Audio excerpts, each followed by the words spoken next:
Geralmente, quando alguém pergunta da nossa profissão, nós respondemos que trabalhamos com medicina chinesa. E aí, a pessoa franze a testa, faz uma careta e fala o seguinte: medicina chinesa? Mas o que é medicina chinesa? E aí, a gente responde que é acupuntura. O que vem depois é mais ou menos isso. Ah, acupuntura. Por que você não falou antes? Eu sei o que é acupuntura. É aquela história de colocar agulhas e resolver a dor, né? E olha que funciona, viu? Porque eu tenho um vizinho que tinha muita dor e aí ele fez acupuntura e agora tá super bem. Nossa, que legal! Você trabalha com acupuntura, então. E nesse momento, a nossa cabeça só falta explodir. Não, é muito mais do que acupuntura. Nós trabalhamos com medicina chinesa. E, de fato, a acupuntura é uma das técnicas possíveis de tratamento dentro da medicina chinesa, que é uma racionalidade médica completa. E é exatamente sobre ela que nós vamos falar nesta aula aqui. Nós vamos falar sobre o que é a medicina chinesa. E quando a gente fala em medicina chinesa como racionalidade médica completa, é muito importante, antes de mais nada, entender o que é uma racionalidade médica completa. Então, a definição é a seguinte: racionalidade médica é uma doutrina médica complexa composta de três requisitos: sistema próprio de doenças, sistema próprio de diagnóstico e sistema próprio de tratamento. E sim, a medicina chinesa preenche esses três requisitos básicos. Tem o seu sistema próprio de doença, tem o seu sistema próprio de diagnóstico, baseado nos 4 pilares, e o seu próprio sistema de tratamento. E aí nós temos não só a acupuntura, mas também outras técnicas da medicina chinesa, como a fitoterapia. Mas não é só isso. Racionalidade médica também precisa ser composta das 6 bases da doutrina médica, que são as seguintes. Primeiro, tem que ter uma origem e desenvolvimento próprio. Cada racionalidade médica tem que ter a sua própria história. Além disso, tem que ter uma visão única da morfologia humana e também da fisiologia, ou seja, da dinâmica vital ou entendimento de como o corpo funciona. Tem que ter também um conceito médico do que é doença e do que é saúde. Qual é o entendimento da racionalidade médica sobre o paciente que é saudável e o paciente que está doente? Ainda é preciso ter uma sistematização do diagnóstico. Como que o diagnóstico é feito? Com base em quê? Com base em exames, com base em inspeção, palpação, ausculto e olfação? Qual é a forma de diagnóstico? Qual é a sequência básica para realizar um diagnóstico dentro da racionalidade médica? E, por último, não menos importante, também existe a necessidade de ter uma conduta terapêutica. Por exemplo, na visão ocidental, ou seja, na racionalidade médica ocidental, a conduta terapêutica normalmente é associada ao uso de medicamento. Então, o médico vai lá, ele examina o paciente de forma sistematizada, faz o diagnóstico, e aí, então, para resolver aquela condição de doença, do ponto de vista ocidental, ele faz uma prescrição de medicamento. A medicina chinesa também atende todos os requisitos das 6 bases da doutrina médica. Mas sobre isso, nós vamos falar mais daqui a pouco.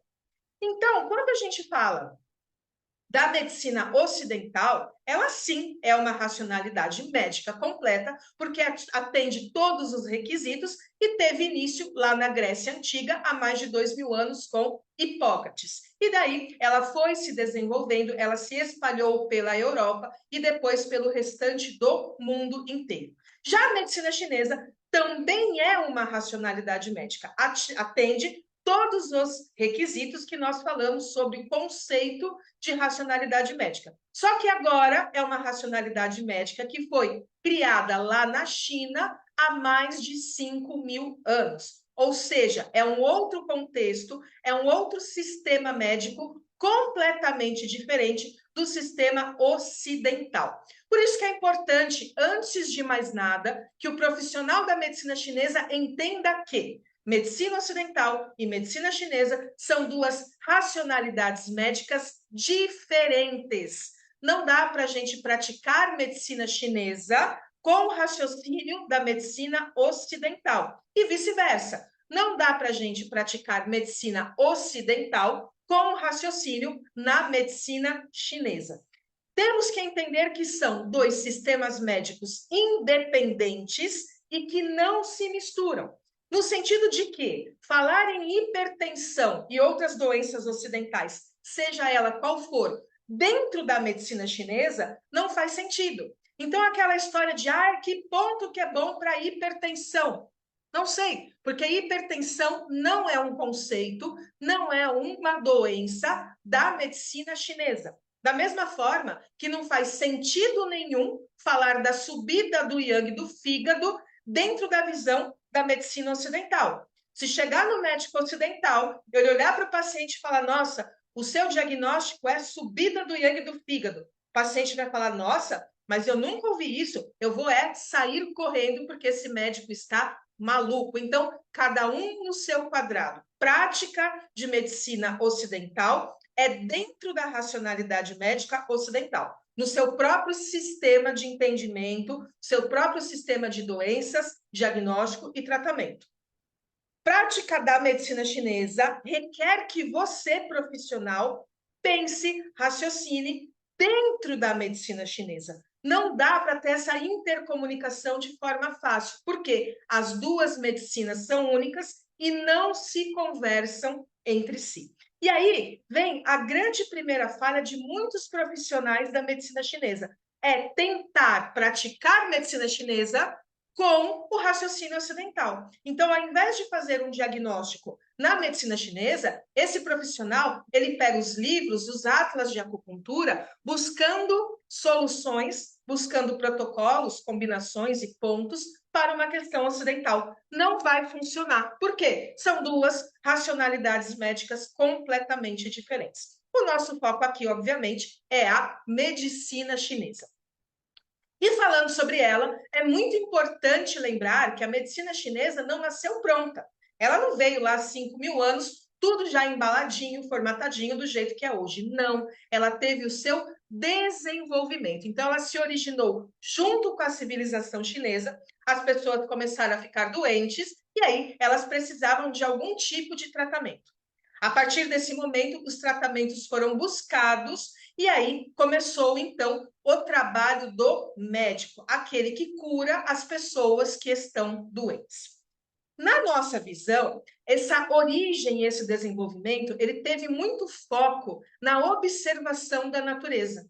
Tanto que os termos da medicina chinesa, eles são muito relacionados ao ambiente, fator patogênico, calor, frio, vento e tudo mais. Por quê? O chinês antigo, ele buscava compreender o ambiente, macrocosmo, para que ele conseguisse compreender, então, o microcosmo, o corpo humano. E aí ele vai criando relações e analogias entre o ambiente, a natureza, aquilo que ele via acontecendo na frente dele, com o corpo humano, com a fisiologia, com a morfologia, com as doenças e também o diagnóstico. Nesse sentido, a medicina chinesa ela entende que o homem ele faz parte do ambiente. Então, nós interagimos com o ambiente o tempo todo. Nós influenciamos o ambiente e somos influenciados pelo ambiente que nos cerca. Seja a natureza, a estação do ano, o dia e a noite, as pessoas, as doenças e tudo mais. Então, há esta interação com o ambiente. Além disso, um outro ponto muito importante sobre a origem e desenvolvimento da medicina chinesa é que ele foi basicamente empírico, ou seja, baseado na tentativa e no erro. Então, começou a fitoterapia. Tinha lá uma pessoa com diarreia. Puxa, precisamos ajudar a pessoa que está com diarreia.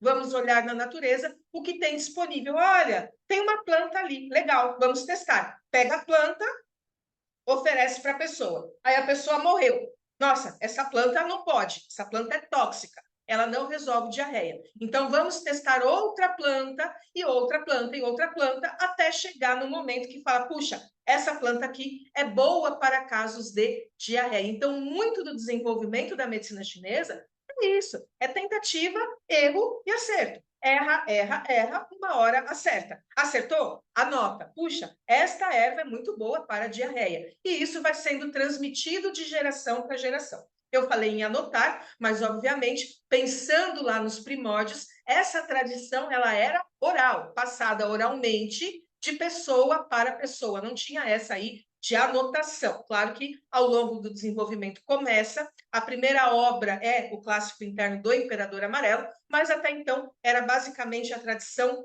oral. E dentro dessa evolução, a medicina chinesa passou por várias fases. Lá no começo, acreditava-se que as doenças eram causadas pelos demônios. Então, era mais ou menos o seguinte: morria um ente querido, uma pessoa da família, ela ficava muito insatisfeita com as homenagens póstumas e voltava para se vingar.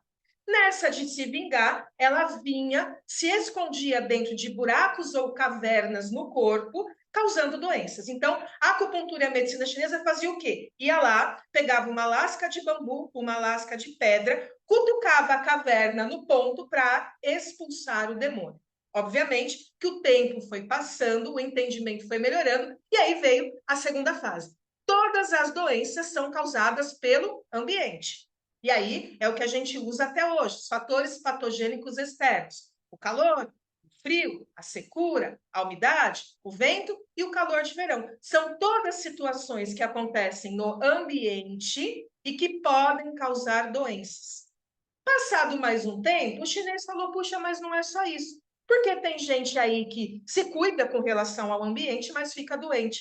Ah, então quer dizer que as doenças também têm relação com o estilo de vida. O quanto que a pessoa trabalha, o quanto que a pessoa dorme, o quanto que ela pratica de atividade sexual, o que ela come, como ela come, qual medicamento que ela toma, se esse medicamento faz bem ou o medicamento faz mal, e aí a gente vai para outro entendimento. Então, não é só o ambiente. Eu preciso cuidar do meu estilo de vida, daquilo que eu faço no meu dia a dia, para manter a saúde ou então contrair a doença. Passado mais um tempo, puxa, não é só isso. As emoções também causam doenças. Então, a pessoa que fica muito triste, muito preocupada, com muita raiva, ela também vai ficar doente. E aí é interessante entender que, na visão ocidental, essa questão emocional ela se torna maior no século XX. Na medicina chinesa, esse entendimento já é muito antigo. As emoções são causas de doenças. Partindo daí, então, foi evoluindo o entendimento da fisiologia, da patologia, também da anatomia, e os tratamentos foram sendo também construídos, testados, criados. E aí a gente tem hoje uma gama gigantesca de técnicas e tratamentos que são da medicina chinesa. A morfologia humana, também na medicina chinesa, ela é única. A medicina chinesa, obviamente, não é a melhor das medicinas, melhor das racionalidades médicas, falando em anatomia. A gente tem uma descrição das estruturas que foi feita aí com base na observação de cadáveres, mas antigamente não era fácil obter um cadáver. Eles fizeram muito isso na época de guerra. Então, a pessoa morria na guerra, eles abriam e faziam ali uma avaliação do que era cada estrutura. Tanto que a gente tem este desenho de anatomia, que é mais ou menos da dinastia Han. Ou seja, é um desenho bastante primitivo, que até talvez o meu filho aí de 8 anos faça algo melhor entendendo qual é o formato do coração, qual é o formato do pulmão e assim por diante. Foi só depois do século XVIII que a visão da anatomia na medicina chinesa melhorou e muito. Por quê? Aí eles começaram a se debruçar no estudo da autópsia. Começaram a fazer mais autópsias e aí entender literalmente aquilo que tinha dentro do corpo de forma estrutural. Embora a anatomia não tenha sido forte da medicina chinesa, a fisiologia, sim, tem muita força na medicina chinesa e é a forma que é mais utilizada para o diagnóstico e entendimento da função do corpo, da dinâmica vital do ser humano, da pessoa. Então, é uma compreensão única da fisiologia, totalmente diferente da visão ocidental. Então, quando a gente estuda órgãos e vísceras do ponto de vista da medicina chinesa, a gente tem que deletar a visão ocidental, porque muitas vezes vai contra, fica uma coisa esquisita. O baço tem relação com a produção do sangue, o fígado armazena o sangue, o intestino delgado faz a separação. Puxa, mas não é bem assim. Mas não importa, na visão da medicina chinesa é desta forma. E para praticar medicina chinesa, nós precisamos raciocinar dentro da medicina chinesa. Senão, não fica possível. Então, precisamos entender a fisiologia com base nas teorias da medicina chinesa. Yin Yang, 5 movimentos e assim por diante. Uma outra base da racionalidade médica que nós temos na medicina chinesa também é o conceito médico. Dentro da visão da medicina chinesa, tudo aquilo que causa sofrimento à pessoa chama-se doença. Então, se a pessoa está sofrendo, ela está doente. Se ela está equilibrada, está tudo bem, é uma pessoa emocionalmente saudável, não tem dor nenhuma e tudo mais, saúde. Mas se ela sofre, tem doença. E o foco da medicina chinesa nunca foi tratar doença. Quando a gente observa lá os primeiros capítulos do Clássico Interno do Imperador Amarelo, fala muito mais sobre preservar a saúde, que é a técnica do Yangshan, preservação da saúde, do que efetivamente no tratamento da doença. Então, o que a gente busca na medicina chinesa, na verdade, é o equilíbrio, é manter o equilíbrio, manter o corpo funcionando bem, a mente funcionando bem e tudo equilibrado no corpo, seja no âmbito físico, emocional ou então mental. Tudo isso precisa estar bem para o paciente estar saudável dentro do nosso ponto de vista. Já o diagnóstico, ele tem base na avaliação do exterior para compreender o interior. Há 5.000 anos, obviamente, não tínhamos aparelho de ultrassom, ressonância magnética, tomografia e tudo mais. Então, o diagnóstico da medicina chinesa, ele é baseado em 4 pilares. Interrogatório, eu pergunto, eu converso com o paciente. Palpação, eu toco o paciente, eu sinto os detalhes do corpo do paciente através do meu tato. A inspeção, eu observo o paciente. Então, eu olho para esse paciente, não só olhar, nossa, eu estou olhando para você nesse momento, não, mas é olhar através de entender o que cada coisa, cada aspecto que eu observo, qual é a relação com a saúde ou com a doença. E aí eu tenho a ausculta e olfação, que é relacionado aí tanto a ouvir sons e também cheirar, ou seja, nós estamos falando aí de odores do paciente. E aí a gente faz um parênteses. Até pouco tempo atrás, a medicina ocidental também tinha uma forma de diagnóstico muito parecida. Nós íamos ao médico há 30, 40 anos atrás, ele fazia um exame clínico, dava um diagnóstico e dava lá a sua prescrição da medicina ocidental. Hoje isso mudou. Até porque, assim como acontece com a medicina chinesa, a medicina ocidental também se desenvolve ao longo do tempo. Hoje, se você está doente, não terá nenhum diagnóstico sem fazer o exame. Chegou no hospital passando mal, o médico vai te olhar, vai ouvir a sua queixa, vai mandar fazer exame. Quando sair o resultado do exame, aí sim ele vai fazer o seu diagnóstico e te oferecer um tratamento. Só que tem um detalhe interessante. Fazer exames é muito caro. Às vezes, a pessoa não tem condição de fazer exame, o hospital não tem condição de realizar o exame, e aí a pessoa fica sem diagnóstico e sem tratamento. Dentro da medicina chinesa, a gente ainda utiliza a forma de diagnóstico baseada no exame clínico.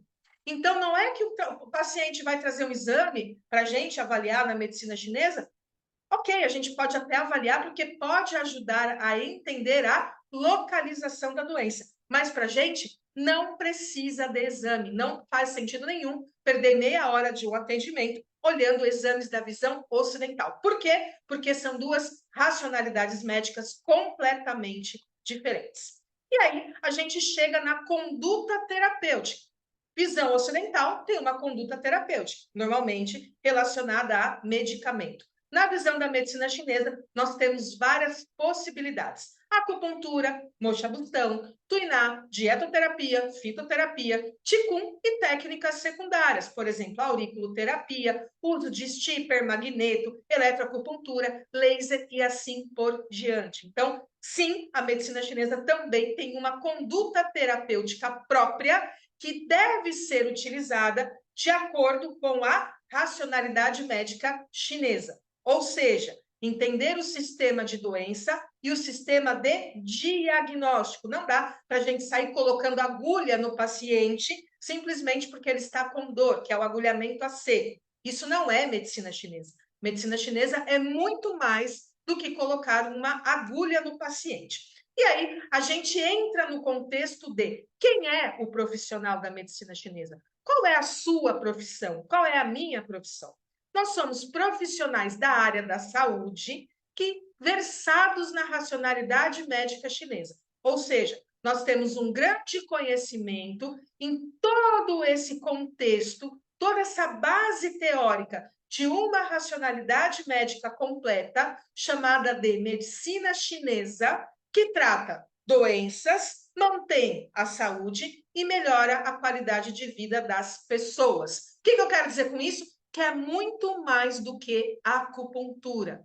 Olhe para você como um profissional da medicina chinesa, aquele que atua dentro do raciocínio clínico de uma racionalidade médica diferente, mas que dentro dela consegue resolver diversas situações, diversas doenças e devolver o equilíbrio, devolver a saúde ao seu paciente. Então, este é o tema dessa aula, este foi o tema dessa aula. Eu espero que você tenha gostado. Qualquer dúvida ou comentário, basta deixar no campo aqui embaixo que eu volto para responder. Se não, a gente se vê numa próxima aula aqui da Academia do Aprendiz. Até lá, tchau, tchau!